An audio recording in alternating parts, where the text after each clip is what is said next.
they use the cover story. Oh, they are U.S. citizens. No, they're not. They're not U.S. If they cross the border illegally without being vetted, they're here illegally. They broke a federal law. This is what she put out. I'm introducing my Dignity for Detained Immigrants Act to fix our broken immigration detention system that is full of rights violations and for profit prisons. Trump's treatment of immigrants has been unacceptable. We're fighting back.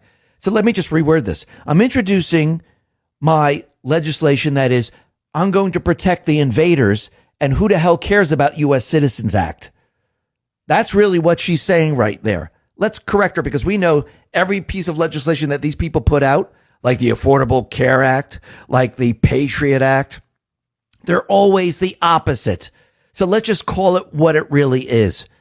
And we could see this is exactly what they're doing. And once again, do you really think this is going to pass? Do you really think they have the ability to pass any of this? Absolutely not. And think about it. Every day that passes, what is the FBI, DOJ doing? They're basically shutting down the pedo networks.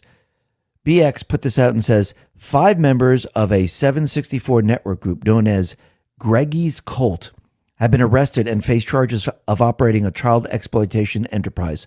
This is one of the biggest busts yet. So basically, they busted 5 leaders, and there were a lot of children involved in all of this. So think about what is happening right now, and think about what is coming. Because again, timing is very, very important. And I do believe that Kash right now, he's building the respect for the FBI. He's showing people that, no, we're here to stop the criminals. Plus, he's saving the children before the main information comes out about all the pedophilia networks, especially with Epstein. Because, yes, Epstein is one of them, but I do believe this is just one pedophilia network. Might be a very large one, but there are many, many others. And you can see the deep state players, they're going to be panicking like we've never seen before, because everything's starting to fall apart around them. And you could see that once again, when Trump came into office, what did the deep state players do? They tried to hide everything this time around. All the employees working at USAID, you know what they did? They encrypted their files.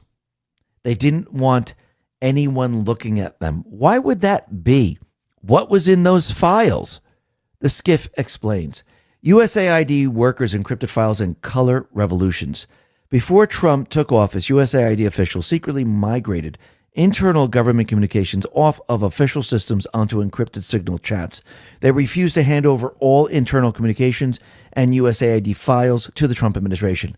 They were taken to court and ordered by a judge to hand over the files, and they still refused. They encrypted all the USAID files and internal communications because it would expose the paper trail, the players, and everything happening today.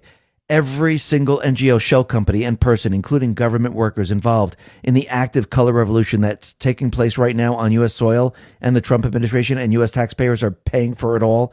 To this day, the files and internal communications are still encrypted. Tons of other evidence was shredded and destroyed because, once again, they're pushing their agenda, and these agencies like USAID, and there's many different agencies with all these people in there, they were running the criminal syndicate. The criminal syndicate, they're pushing for a color revolution to take back control. And this is what they've been pushing ever since Trump won the election. And you can see it's building and building and building because, once again, as the evidence comes out against them, because they know it's coming, they know eventually they're going to be arrested. They know they're going to be put on trial. So, as criminals often do, they fight back to the very, very end, and they don't care if it's illegal. They don't care if it looks like a coup, because they know what happens in the end. If they win the coup, they're off the hook. If they lose the coup, at least they fought. It's almost like when you're chasing down a criminal in a car chase, and the criminal hits into something and the car won't run. The criminal gets out, takes out his gun, and starts shooting at the police. Why didn't the criminal just, surrender? Because the criminal's fighting for their lives. The criminal knows if they're caught, they're going to jail. So I might as well fight to the very, very end, because this at least gives me a chance. That's what these people are doing. If anyone expects these people to admit that, hey, we did some crimes here. Hey, I lied on a form. Hey, we're pushing a color revolution. You're kidding yourself. They're never, ever going to admit. When does a criminal ever admit that they did the crime? It doesn't even make sense. These people are going to fight to the very end, and they don't care if they kill people. They don't care if Americans die. Because again, as long as they get off, they're okay with it. And it's always been like this. They've been playing a role for a very long time. Just because they're wearing a pantsuit, just because they're wearing a suit, doesn't mean they're upstanding people. You see, there's different type of criminals, and they play a role. They're very good at lying. They're very good con artists. And they've been doing it for a very, very long time. But you can see what's happening across the world. The people are waking up. The cure is now spreading. And when you look at Germany, and this is why Germany is trying to censor so many people. Hey, if you laugh at our politicians, we're putting you in jail. If you even speak poorly about them, we're putting you in jail. Because this is how you try to maintain control while everything's falling apart around you. Because that's the only thing they have left, because they see the writing on the wall. They see the AfD party growing and growing and growing. Right now, the AfD party is 26%. The CDU has 23%. The SPD has 15%. The AfD is growing and growing. The gap is widening right now. The people are fighting back. This is what they're most afraid of. And they're very, very worried. Just like Maduro is very, very worried in Venezuela. Actually, it might not even be Maduro himself. It might be the cartels that have been controlling Venezuela for a very, very long time. Amuse put this out and said, former Venezuelan intel chief says Maduro exported gangs into the U.S. during Biden's border collapse and has run 2 decades of espionage against America. In a stunning letter obtained by the Dallas Express, Hugo Cavaral, once Maduro's top intelligence chief and a key figure in the Cartel de los Solos, tells Trump that Venezuela has weaponized cocaine, exported criminal gangs like Tren de Aragua into the U.S. and allowed FARC, ELN, Hezbollah, and Cuban intelligence to operate freely. He alleges decades of espionage inside U.S. installations, Russian tapping proposals, and Smartmatic election manipulation tools exported abroad. Carvial says that Biden-Harris border collapse allowed Venezuela operatives to enter U.S. and asserts Trump's hardline policies were not only correct, but necessary for American national security. Absolutely. The Skiff put this out. Venezuelan military intelligence whistleblower just exposed that the CIA allegedly outsourced its elections rigging software and voting machines, Smartmatic, to multiple countries, including the U.S., from Venezuela. This is what multiple sources have been telling you for years. This is nothing new to anyone paying attention. Now it's just verified by an inside source. Do you really believe everything happening in and around Venezuela is just about drug trafficking and countries' resources like oil? No, I think it has to do with drug trafficking, human trafficking, and the election system. Remember, there are layers to everything. If we do not solidify and fix our elections, there is no point in anything we do because we will lose anyway. Now you understand there is more to this man than meets the eye. My name is Hugo Carvial Barrios. For many years, I was a high-ranking member of the Venezuela regime. Smartmatic was born as an electoral tool of the Venezuelan regime. I know this because I placed the head of IT of the National Electoral Council in his position, and it reported directly to me. The Smartmatic system can be altered. This is a fact. This technology was later exported abroad, including to the United States. Regime operatives maintain relationship with the election officials and voting machine companies inside your country. So basically, we have foreign countries working with deep state players within this country manipulating our elections so they can install their people. So most of these people who don't want voter ID, paper ballots, one-day voting, now you understand why they don't want this. It has nothing to do with racism. It has nothing to do with, hey, then we won't be able to count the votes. This is how they're allowed to stay in power. Once the cheating system is gone, they will no longer be installed in these positions. They know this. That's why They don't want voter ID, paper ballots, and one-day voting. Because if that should occur, all those people that are against it, and all you got to do is look at the people that are completely and utterly against it, that's how you know who the deep state players are. And it's not just also certain Republicans that do not want this. So right there, that tells you everything you need to know. Those are the people that are part of the deep state players.